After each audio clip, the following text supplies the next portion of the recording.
ô nó cháu bây giờ đó nó ướm bao được tiền đó nó ướm bao đủ lúa xí chuyện đủ lúa xí nó chú sẽ không bán hay à bao luôn sân trả thế này bao đàn nó thế này ôi pin non đó nên nó khum kia cái đùi nóคือđược cáiฮะเฮ้ยนี่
เจอพี่น้องนะกับดักเราเนาะดักนกคุ้มเนาะ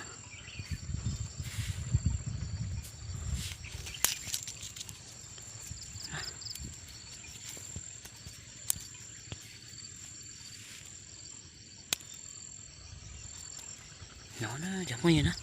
chưa nó bao chơi này à nó họ nó bao đồ lừa xí nữa mong bao chơi đồ lừa xí nó xỏ lên nó chúa sẽ còn mà nè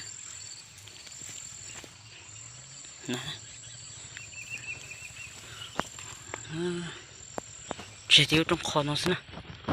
chỉ giờ này lo chỉ mà đi nè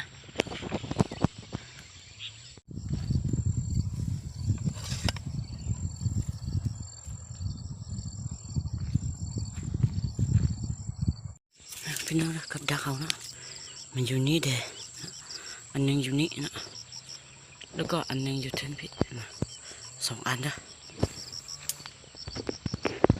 ไปประมาณ2-3 ชั่วโมงแล้วก็มายามได้ว่ามันจะได้หรือเปล่านะกับดักเขานี่นะกับดักหนึ่ง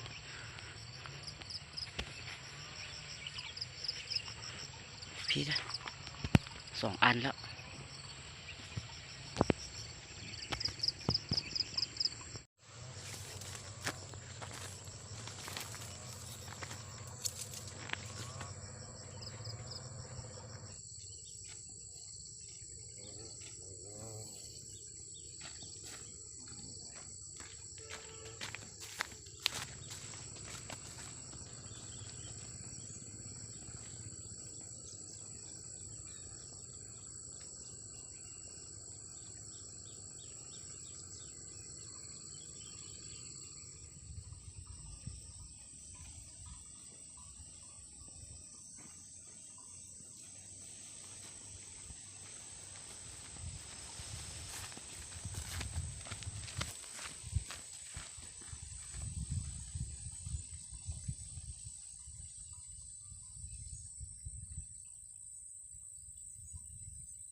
คุ้มด้วยเนี่ยมันใหญ่มากเลยครับนกคุ้ม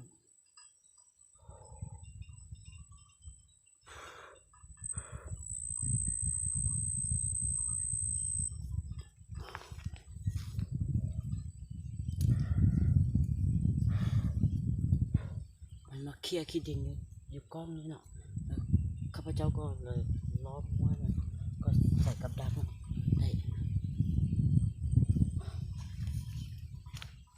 อันนี้นะถึกอย่างเดียวเนาะอันนี้มาถึกเนาะอันนี้เนี่ยมันยังบ่มาเถื่อเนาะถึกอย่างเดียวนะถึกอยู่ทางนี้ถึกอยู่ทางนี้เด้อแล้วก็อยู่ลมเนี่ยมันบ่ถึกเนาะถึกอยู่ทางนี้ครับ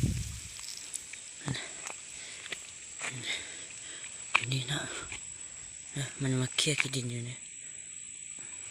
บนที่มันเคยมาเคลียร์นะก็ประมาณนี้